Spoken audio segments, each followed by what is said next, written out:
Hebreus, capítulo de número 12, verso de número 3.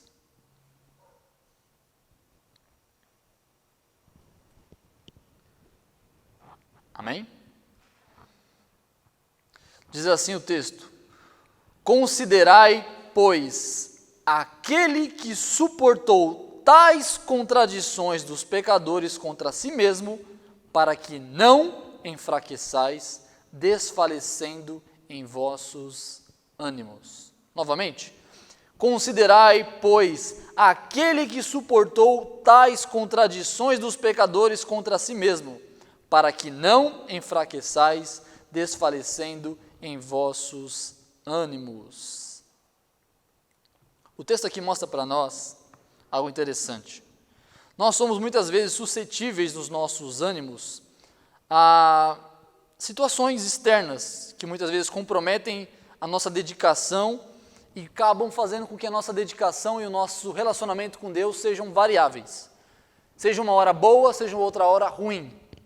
E é justamente o ânimo que precisa ser trabalhado dentro de nós, porque se nós deixarmos o nosso ânimo ser sujeito às situações da vida, nós vamos acabar sendo como casas abaladas por terremotos, cujos a base é dilacerada por causa da instabilidade que tem no terreno.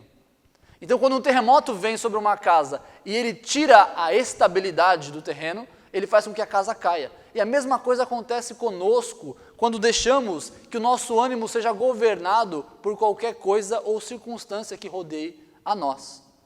Por isso nós precisamos aprender que nossos ânimos não podem ser dessa forma inconstantes. Nós precisamos aprender a colocar o nosso ânimo numa coisa que seja mais forte do que as circunstâncias que nos rodeiam. Para que assim nós possamos, de fato, sermos estáveis, sermos seguros, para quando as coisas e as tempestades da vida vierem sobre nós, seja uma circunstância como, por exemplo, uma divisão da igreja, seja, por exemplo, uma doença, seja uma perca de um ente querido, são coisas que, de fato, é difícil dizer que elas não poderiam, talvez, abalar o nosso ânimo. Quem nunca perdeu um ente querido e se sentiu realmente constrangido e triste?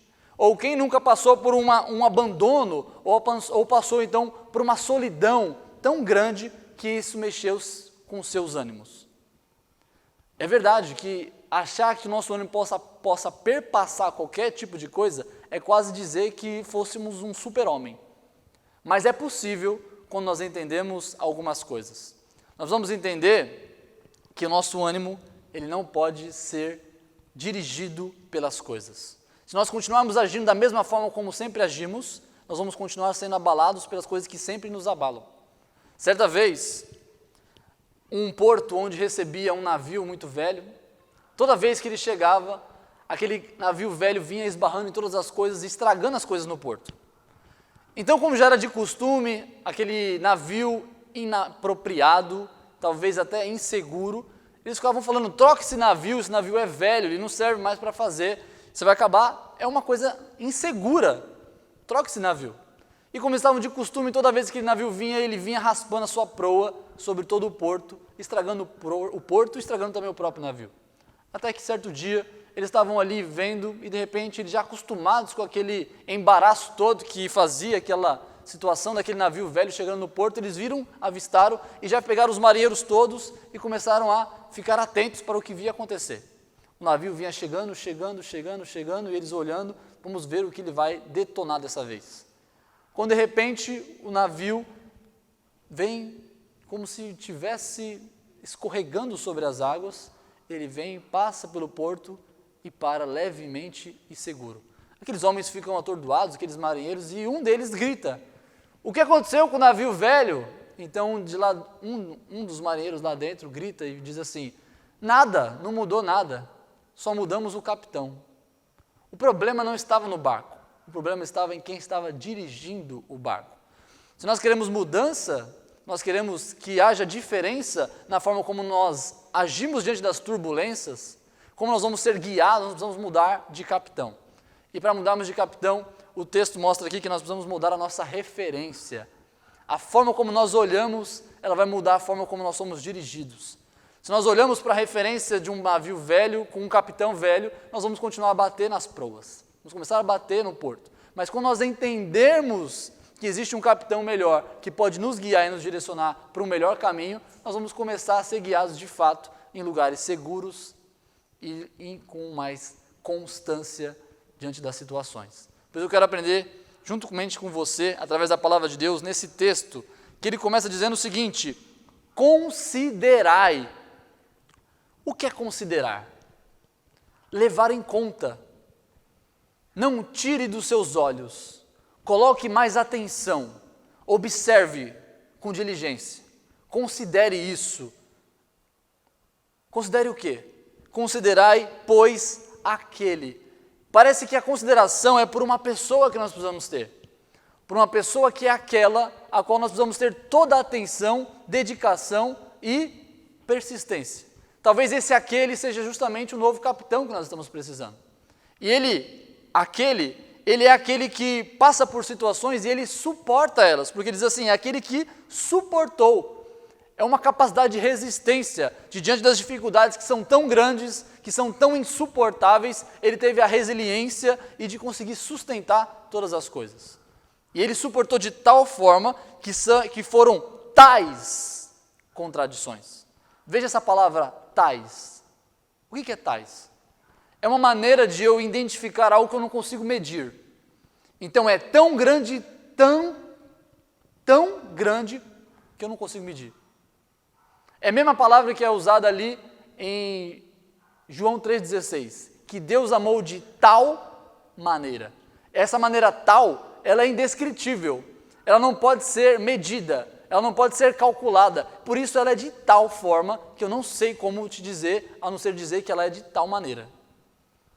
Esse tal contradição é um momento de angústia, de tristeza, momentos de instabilidade, talvez que eu e você íamos cair ou afundar o barco. Mas esse suportou tais contradições que para nós seria irresistível contra o nosso ânimo. Mas ele suportou isso de todos os pecadores que foram contra ele. O que significa isso? Significa que essa pessoa que nós precisamos ter atenção é alguém que suportou dificuldades tão grandes, tão fortes, tão preciosas, que para nós seria impossível, e elas foram feitas contra ele diretamente e não indiretamente. Não foi uma situação que aconteceu diante dele, que acabou atingindo ele, mas foi uma questão que foi colocada para ele, contra ele. Esse sofredor, ele foi atingido pelos pecadores, e esses pecadores, eles foram vencidos, os quais somos eu e você. E o texto fala assim, que por causa desse capitão, chamado Jesus Cristo, para que, através das contradições que ele viveu e suportou, nós possamos não enfraquecer, desfalecendo o nosso ânimo. Está dizendo assim que quando nós olhamos para as situações e condições tamanhas que ele viveu, nós podemos ser inspirados e fortalecidos no nosso ânimo para não sermos inconstantes. Em outras palavras, ele está dizendo assim, quando você olha para Jesus, que suportou coisas tão terríveis, e você olha para as suas questões, que você acha que são suficientes para te desanimar, você não encontra motivo para desfalecer e nem motivo para você se prostrar diante da dificuldade. Antes, você encontra motivo para se levantar e motivo para se fortificar no seu ânimo. Todos nós precisamos de ânimo. Todos nós precisamos de motivação. E o que o texto está dizendo é que a maior das motivações é olhar para aquele que suportou maiores dificuldades do que eu e você enfrentamos. Olhar para ele e comparar conosco é olhar e buscar a fonte do ânimo. A fonte do ânimo, de fato, está naquele que passou pelas questões mais difíceis de serem superadas que alguém poderia passar. E por ele ter passado, nós temos aí não só uma referência, mas temos aí alguém que pode nos guiar para pastos, ou melhor, para portos mais seguros. Amém? Então eu quero convidar você a olhar e fazer justamente isso comigo nessa noite. Nós estamos num dia de ceia que é importante que nós possamos relembrar o que Cristo fez por nós. O texto vai dizer assim, até que Ele venha. Então eu quero convidar você a olhar as contradições tamanhas que Jesus viveu. E eu quero juntamente com você também, a olhar para essas tais circunstâncias desfavoráveis que Jesus viveu, nós possamos encontrar aí ânimo e força para continuar. Amém? Quero pegar apenas alguns trechos da Escritura para a gente comparar, que são os textos da paixão de Cristo. Quando Jesus, de fato, ele sofreu no final da sua carreira. Não vamos pegar ela inteira, porque seriam muitas contradições que ele tem vivido no ministério dele. Nós vamos pegar, então, as principais da sua paixão. Vamos lembrar o momento em que Jesus está para ser levado para o cativo, para ser crucificado, para ser levado como um prisioneiro, cativo. E aí Jesus, ele está ali com seus 12 apóstolos, ele leva eles até orar, porque o momento de oração é o lugar onde Jesus encontra conforto. Jesus vira para os seus apóstolos e fala assim: eu estou triste, eu preciso orar. O colo de consolo de Jesus é em Deus e é através da oração. Então ele vai para um lugar à parte, ele chama dos seus 12 apóstolos, ele chama 3 para acompanhar eles vão até o Getsêmani. No Getsêmani ele fala assim: eu estou angustiado de espírito. Veja as contradições que Jesus vive. Eu estou angustiado, orem comigo. Jesus chama os seus amigos mais íntimos para orarem com ele, para que pudessem ter um tempo onde eles pudessem consagrar e mostrar o seu amor pelo seu companheiro Jesus Cristo e Mestre através da oração. Jesus vai à parte e chega diante do Pai e fala: Pai, se possível afasta de mim esse cálice, mas contudo seja feita a sua vontade. O texto fala que ele passa por um momento de ternura muito grande, ele é tentado pelo próprio Satanás ali. Ele vive um momento de dilema, porque ele como homem, ele estaria sendo dilacerado fisicamente, mas ele como Deus estaria levando o pecado da humanidade. Jesus não suporta, como Deus, o peso e o nojo do pecado, mas também Jesus, como homem, ele não suporta as dores que virão sobre ele por causa do castigo. Então Jesus está angustiado. E Jesus volta naquela angústia que ele precisava ali agora de pessoas que o apoiassem, que o ajudassem, que orassem com ele. Ele chega e encontra os seus discípulos dormindo. Jesus se sente abandonado. Veja essa situação psicológica, emocional, espiritual. E nós vamos ver também a questão física. Comecemos primeiro pelas emocionais e psicológicas. Jesus está ali e os seus discípulos estão pouco se lixando para a dor do seu mestre. Jesus se sente abandonado. Jesus levanta e fala assim: meus amigos, orem comigo, vocês não podem orar comigo apenas 1 hora? E Jesus levanta, os acorda, eles se levantam, parece que eles vão começar a orar. Jesus volta e repete a mesma oração: Pai, se possível afasta de mim esse cálice. Ele volta e essa questão acontece de novo, eles estão dormindo. Os apóstolos que eram para orar com Jesus no momento, que agora não era mais os apóstolos precisando de Jesus, mas era Jesus precisando da intercessão dos seus amigos, ele não tem a companhia dos seus amigos. Eles parecem que não estão se importando com os sentimentos de Jesus. Isso se repete pela 3ª vez. Só que essa 3ª vez já é muito tarde. É muito tarde. Jesus vira para eles assim: vocês ainda estão dormindo? Jesus fala assim: mas agora é tarde, porque o que há de me trair já chegou. Quando Jesus está terminando de falar, já está chegando Judas Iscariotes com os principais da sinagoga, os criados do sumo sacerdote, para o prenderem. Jesus está ali e observa alguém que andou com ele por 3 anos e meio no seu ministério, que Jesus teve a ousadia de amar. Uma pessoa chamada Judas. Judas não era qualquer um. Judas era parte dos 12 que andaram com Jesus por 3 anos e meio. Tamanha comoção é que Judas, por mais que beija Jesus e o entrega para ser morto, Judas faz uma traição a Jesus, para que Jesus não só se sentisse alguém traído, mas também alguém menosprezado. Por quê? Porque foi em troco de 30 moedas de prata. Qual o valor da amizade de Jesus para Judas? 30 moedas de prata. Mas Jesus continua, a ponto de, no beijo que Judas lhe dá de traição, Jesus vira para ele e fala assim: meu amigo. Sinta o coração de Jesus batendo nesse momento. Jesus vira e de repente Jesus se comove com mais uma situação. Não bastava os seus discípulos que não sofreram juntamente com ele no momento que ele estava angustiado, Não bastava aquele que andou com ele por 3 anos e meio e trocou por 30 moedas de prata, e agora também não o considerava como seu mestre, não levou em consideração todo o tempo que andou com ele. Agora Jesus vê um de seus discípulos, no final da carreira de Jesus Cristo como mestre daqueles 12, vê um que não entendeu nada o que Jesus ensinou por 3 anos e meio. Esse figurante é o apóstolo Pedro, que pega uma espada e numa atitude de raiva ataca o servo do sumo sacerdote. Parece que depois de 3 anos e meio, Jesus ensinando aqueles apóstolos sobre o amor, um deles não entendeu ainda que não se ataca, mas se recebe por amor. Você imagina um mestre olhando e falando assim, eu estou acabando meu ministério e esses caras ainda não entenderam a minha mensagem.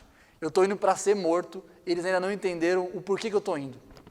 Jesus fala, basta! E Jesus, num ato de amor, pega aquela orelha e restaura a orelha daquele rapaz, mostrando quem Jesus era de fato.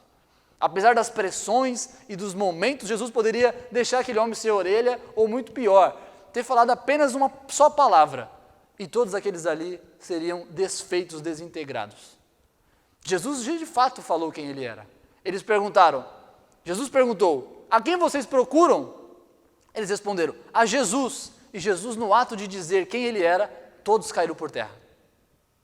Aqueles homens não aguentaram ficar de pé diante da presença de quem Jesus era, o grande eu sou. Quando ele diz isso, Jesus poderia muito bem com a sua palavra apenas dizer eu sou, e todos os poderes do universo, como ele fez na criação, caírem sobre aqueles homens, não só dilacerá-los, mas acabar com o Império Romano inteiro, se não fosse até com o mundo. Mas Jesus fala quem ele é para se entregar voluntariamente. Na verdade, Jesus é aquele rapaz que, o Deus verdadeiro, que diz o seguinte, ninguém toma a minha vida, eu a entrego porque quero. E Jesus, num ato de bravura, com todo o poder em mãos para desintegrar a todos eles, ele vai e caminha, se entregando para todos eles. Outra frustração Jesus observa, que quem está prendendo ele, o mandante do crime da traição de Judas, são os maiores líderes religiosos da época. Aqueles os quais deveriam ser exemplo para todos, estavam usando do seu poder e de malignidade contra o próprio Deus. Jesus como homem foi traído, Jesus como Deus foi traído. Jesus vai. E eles vêm com porretes, com espadas, contra alguém que era humilde e manso de coração. Jesus é levado até a casa do sumo sacerdote. Era uma noite fria, uma noite o qual não poderia, segundo as leis do Império Romano, haver uma acusação e nem uma reunião dos judeus. Eles estão indo contra tudo e contra todos para poderem fazer aquilo que eles queriam fazer, que era condenar a Jesus. Não podia, segundo a lei romana, judeus se reunirem à noite para acusar alguém, ainda mais quando era um caso de pena capital, como eles queriam fazer com Jesus, de morte. Eles se reúnem na casa do sumo sacerdote, os discípulos vêm atrás dele, na verdade 2 deles, Pedro fica do lado de fora, só João consegue entrar porque era amigo do sumo sacerdote. Ele vai, ele conversa com uma das suas criadas, ela deixa Pedro entrar, eles estão ali participando, olhando à distância Jesus ser questionado por aqueles que se diziam da lei de Deus. Eles estão ali conversando e Jesus está ali sendo questionado, preso pelas mãos, acometido por todos ali que o assistiam, ele é questionado. O que você tem ensinado e o que você tem com esses discípulos? Ele responde, tudo que eu tenho dito em aberto. Tanto vocês estavam lá, como qualquer outro estava aberto para ouvir o que eu tinha a dizer. Eu não tenho nada a esconder. Perguntem vocês mesmos a eles. Jesus como um ser completamente santo. Deus, Jesus Cristo, como uma transparência tamanha, ele não tinha o que esconder deles. Tudo o que ele era estava dito nas suas ações. Jesus fala, pergunte a eles. Mas alguém não entendeu a situação. Um soldado rapidamente levanta sua mão contra o ungido de Deus e lhe bofeteia o rosto. Como você fala assim com o sumo sacerdote? Começa-se a violência a partir desse momento. Pessoas se colocando acima de Deus, sacerdotes se colocando acima de Deus para achar e julgar e injustiçar quem eles achassem devido. Jesus está ali e eles começam a acusar, eles começam a tramar, começam a trazer testemunhas para poderem falar aquilo que Jesus não disse, para que de alguma forma conseguissem levá-lo a público e condená-lo à morte. O que acontece é óbvio, ninguém tinha o que falar de Jesus. Chegam algumas falsas testemunhas, mas elas se contradizem e eles não conseguem usá-las para poder condenar a Jesus. O que acontece? Jesus continua ali e eles falam assim, o sumo sacerdote chega e faz uma pergunta a qual Jesus não tinha nenhum medo de falar. Você é o Cristo? Jesus fala, sim, eu sou. E a partir de agora vocês vão ver o Filho do Homem vindo dos céus para julgar a todos vocês. Naquele momento a ira do sumo sacerdote se levanta.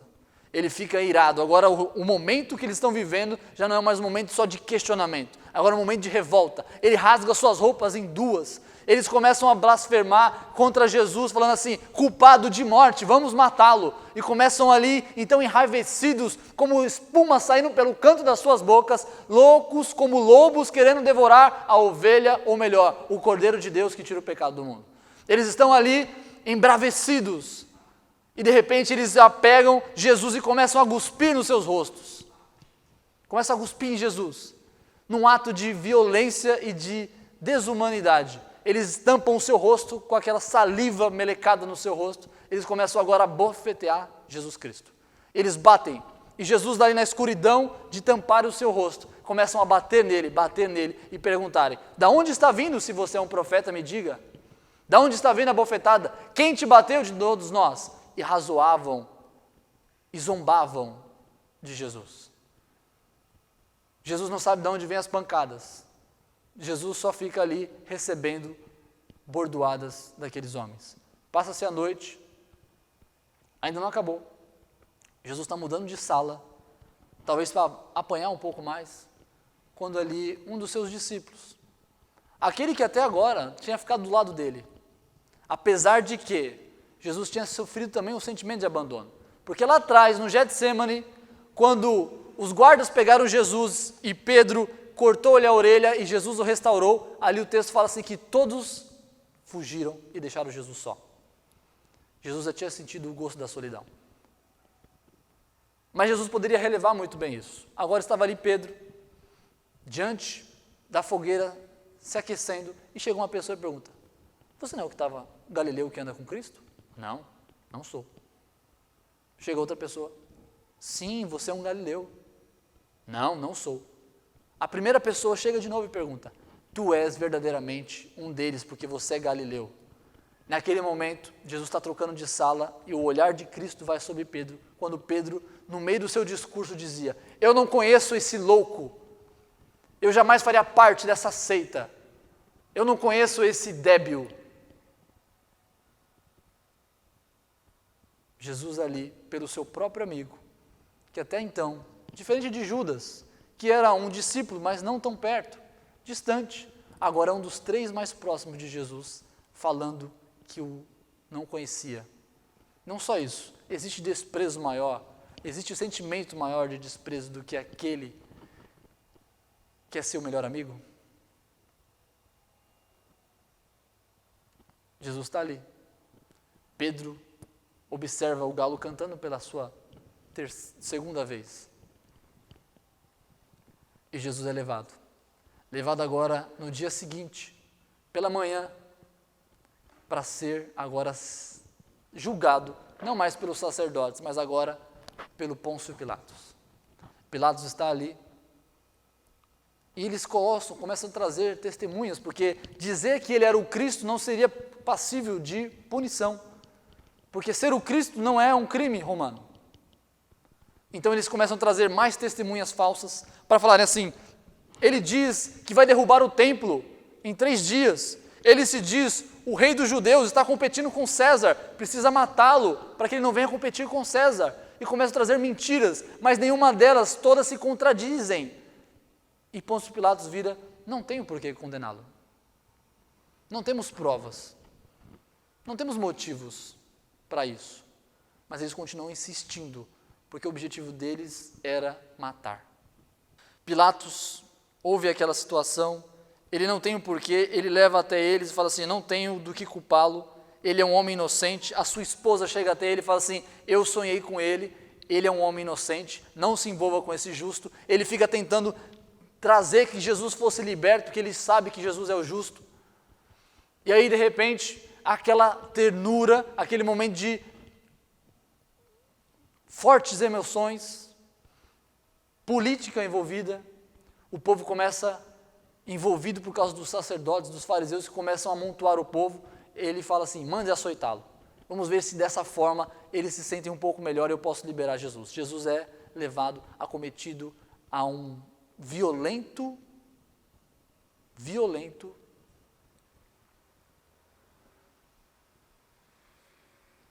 momento de sofrer diante das mãos dos impiedosos romanos.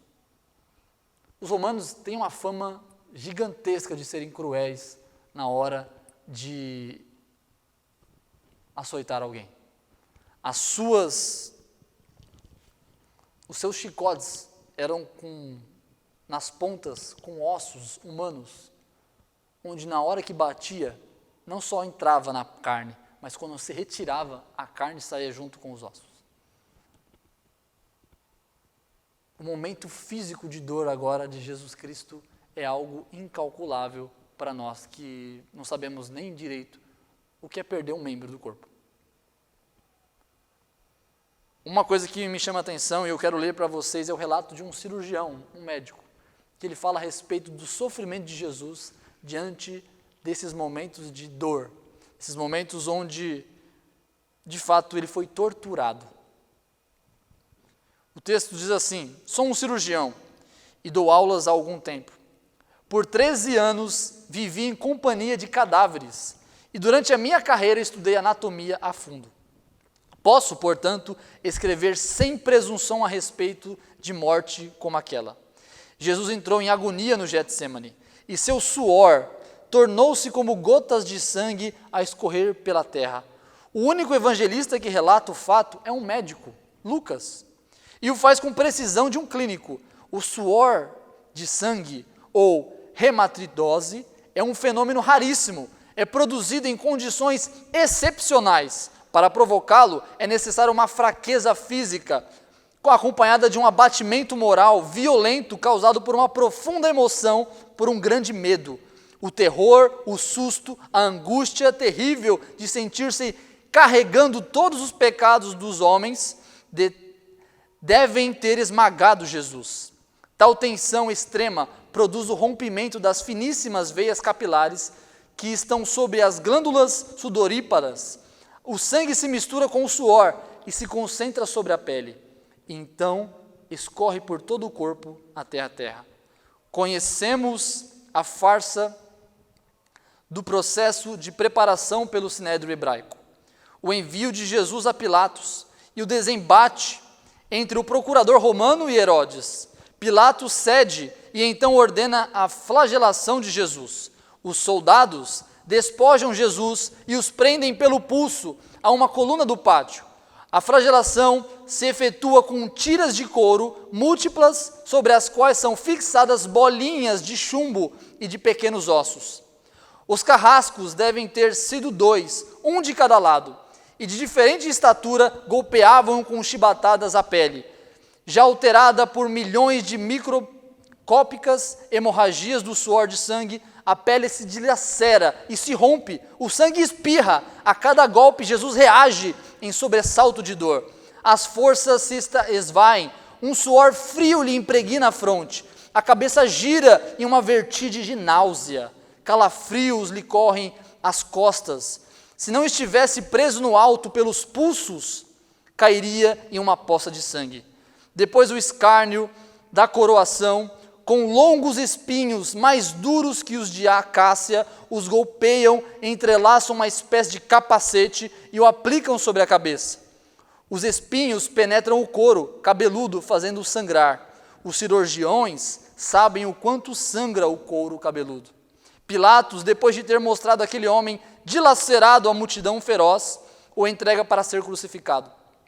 Colocam sobre os ombros de Jesus grande braço horizontal da cruz, pesa uns 50 quilos. A estaca vertical já está plantada sobre o Calvário. Jesus caminha com os pés descalços pelas ruas de terreno irregular, cheia de pedregulhos. Os soldados o puxam com as cordas. O percurso é de 600 metros. Jesus, fadigado, arrasta um pé após o outro. Frequentemente cai sobre os joelhos, e os ombros de Jesus estão cobertos de chagas. Quando ele cai por terra, a viga lhe escapa, escorrega e lhe esfola o dorso. Sobre o Calvário tem início a crucificação. Os carrascos despojam o condenado, mas a sua túnica está colada nas chagas, e tira-lhe, produz uma dor atroz. Quem já tirou uma atadura de gases de uma grande ferida percebe do que se trata. Cada fio de tecido adere à carne viva. Ao levarem a túnica, se laceram as terminações nervosas, postas em descoberto pelas chagas. O carrasco dá um puxão violento. Há um risco de toda aquela dor provocar uma síncope, mas ainda não é o fim. O sangue começa a escorrer. Jesus é deitado de costas, as suas chagas se incrustam de pé e pedregulhos, depositam-no sobre o braço horizontal da cruz. Os algozes tomam as medidas. Com uma broca é feito o furo na madeira para facilitar a penetração dos pregos. Os carrascos pegam um prego, um longo prego, pontudo e quadrado, apoiam-no sobre o pulso de Jesus, com um golpe certeiro de martelo, o plantam e rebentam sobre a madeira. Jesus deve ter contraído o rosto, pode-se imaginar aquilo que Jesus deve ter provado, uma dor lancinante, agudíssima, que se difundiu pelos dedos e espalhou-se pelos ombros, atingindo o cérebro. A dor mais insuportável que um homem pode provar, ou seja, aquela produzida pela lesão dos grandes troncos nervosos, provoca uma síncope e faz perder a consciência. Em Jesus não. O nervo é destruído, só em parte. A lesão do tronco nervoso permanece em contato com o prego. Quando o corpo for suspenso na cruz, o nervo se esticará fortemente, como uma corda de violino esticada sobre a cravelha.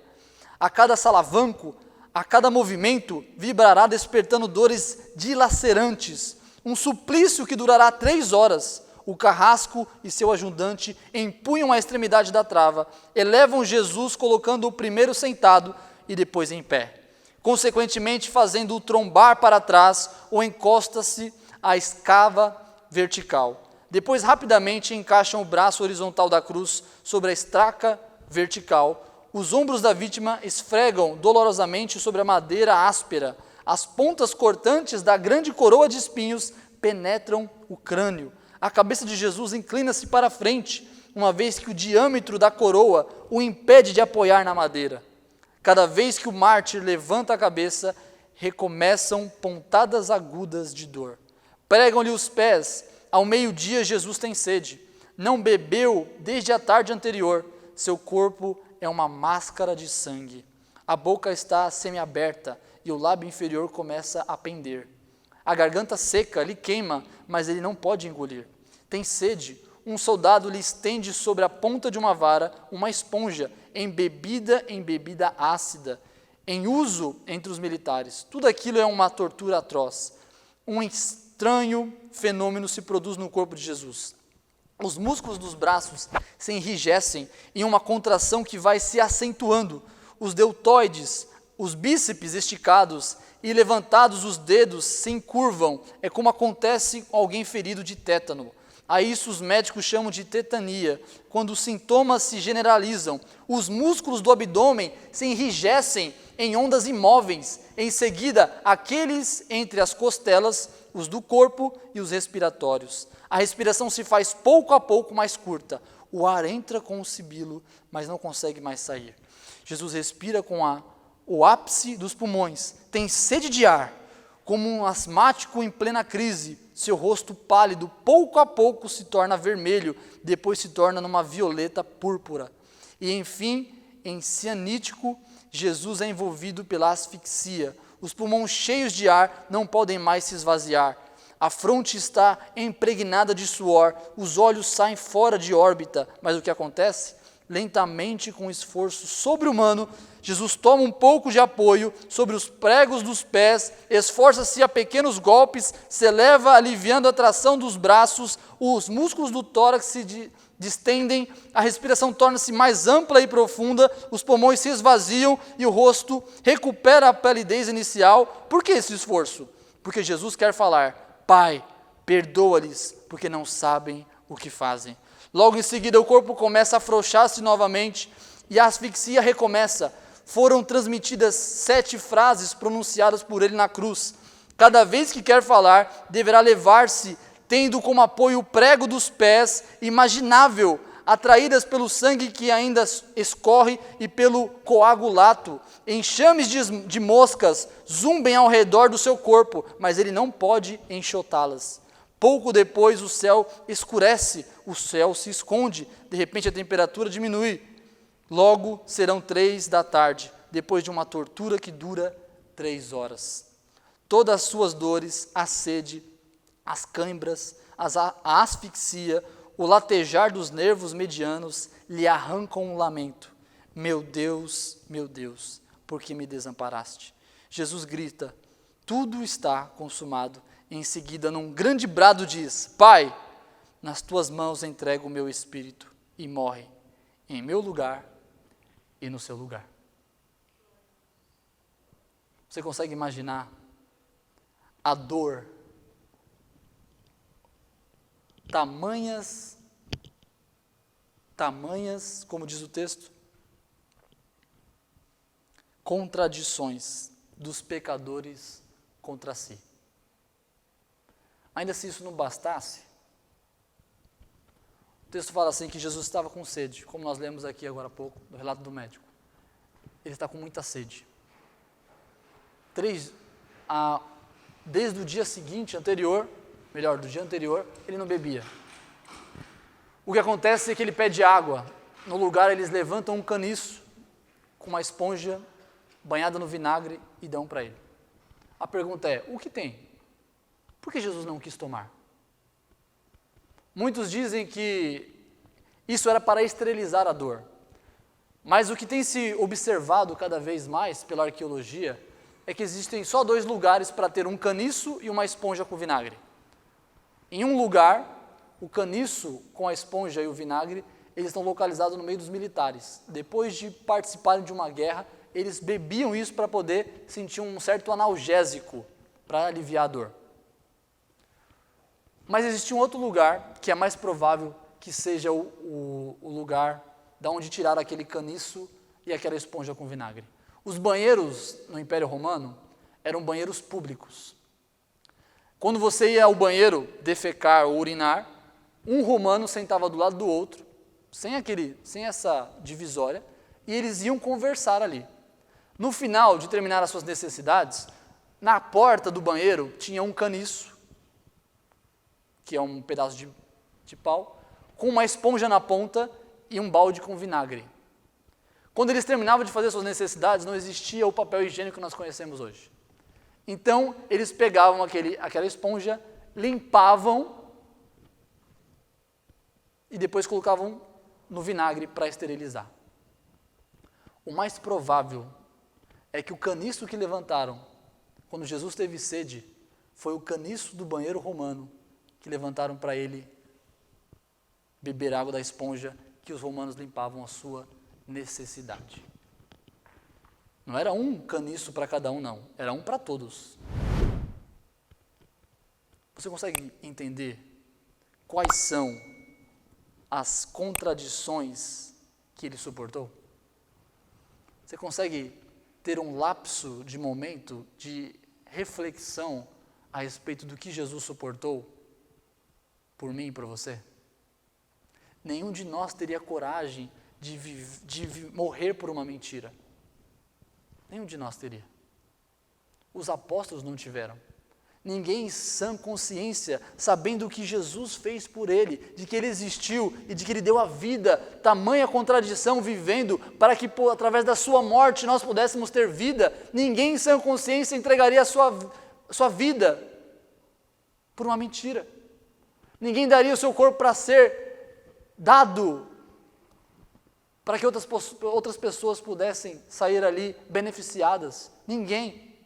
O único que fez isso, acreditando em mim e em você, foi Jesus. O único que suportou tais contradições para que o meu e o seu ânimo fosse edificado. Para que diante das situações que nós passamos, quando nós passamos por dificuldades, por momentos ruins, por coisas que vêm tenebrosas, tempestades do nosso barco, tentam muitas vezes afundar o nosso ânimo, não quero mais vir à igreja, não quero mais cultuar o Senhor, não quero mais trabalhar, não quero mais ter comunhão com os irmãos, não quero fazer a obra de Deus, estou desanimado com as coisas do Senhor, quando você não quero mais orar, não quero mais jejuar, não quero mais fazer as coisas do Senhor, quando vier esse sentimento de desânimo, temos que lembrar as contradições que Jesus viveu no meu e no seu lugar. Aquilo que Jesus fez, para mim e para você, podemos estar de pé. Ele teve que ser debaído, colocado no chão, ser pisoteado, ser cuspido, ser esbofeteado, ser maltratado, ser totalmente dilacerado em meu e no seu favor. Será que isso pode trazer um pouco de ânimo para nós?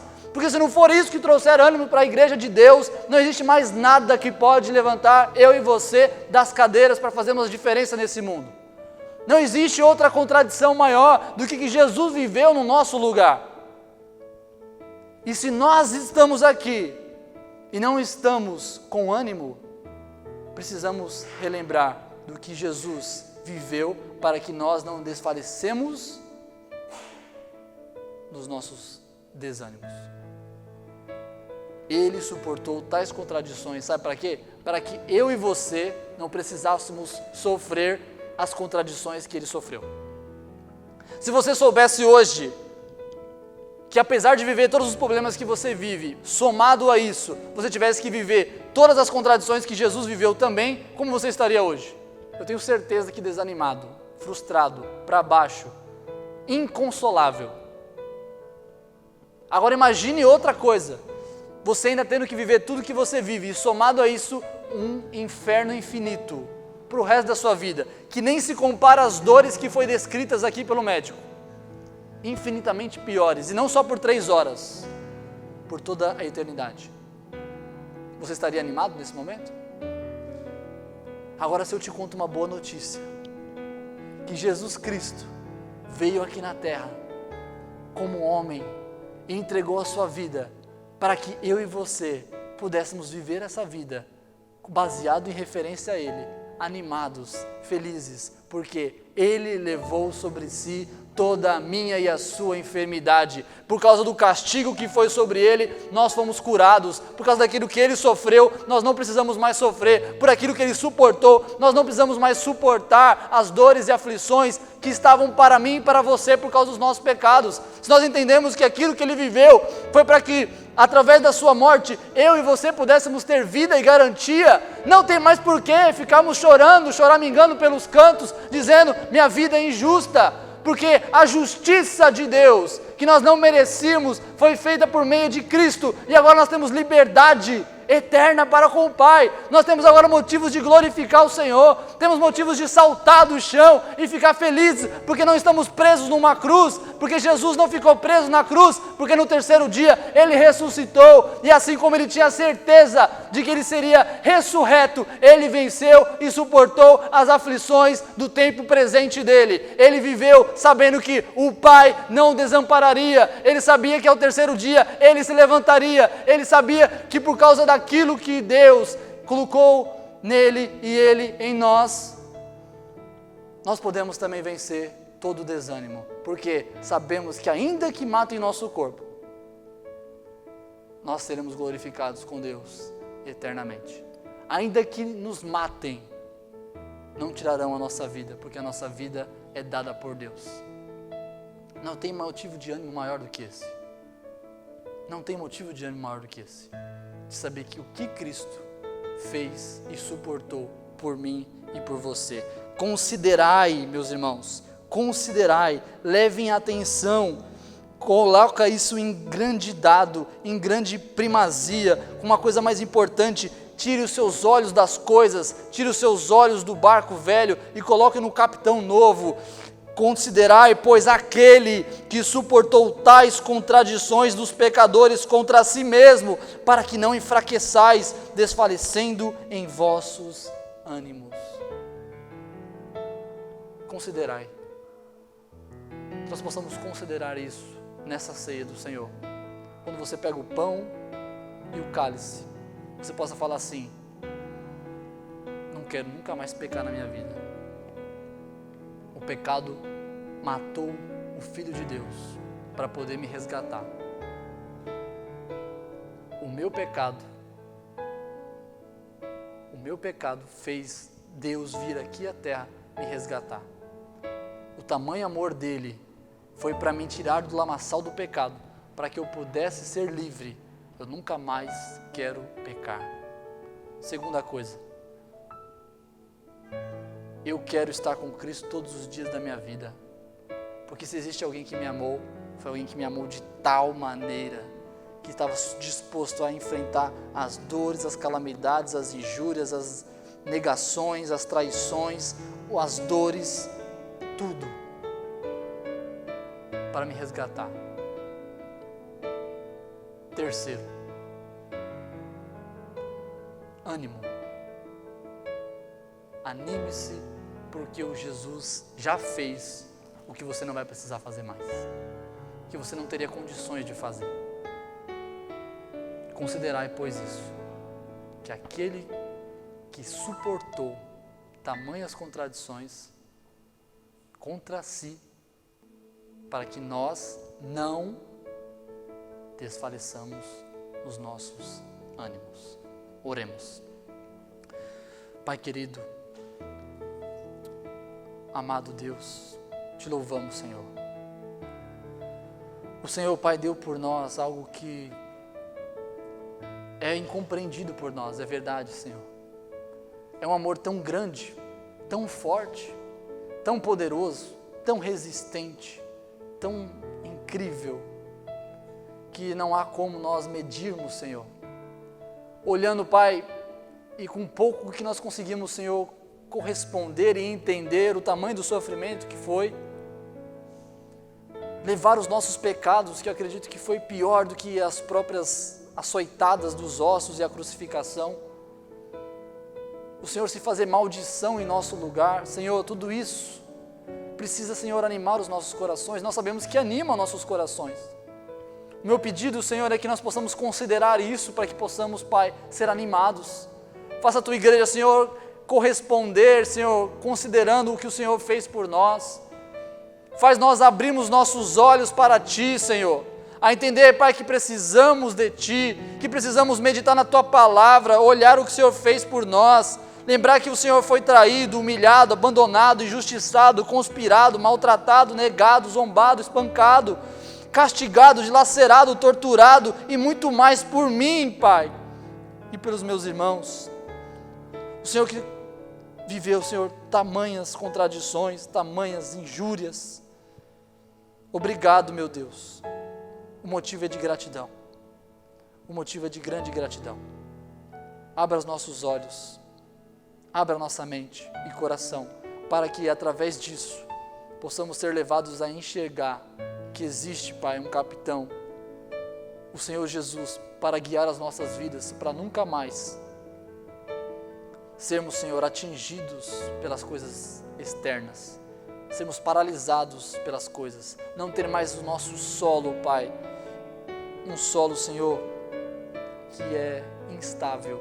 Antes possamos colocar as nossas vidas em Ti, para que, claro, como o Senhor foi, Pai, como o Senhor é, o que foi rejeitado, a pedra que os edificadores rejeitaram, foi colocado como cabeça. Louvado seja o Teu nome. E hoje nós temos essa paz com Deus, porque temos a Ti, Jesus.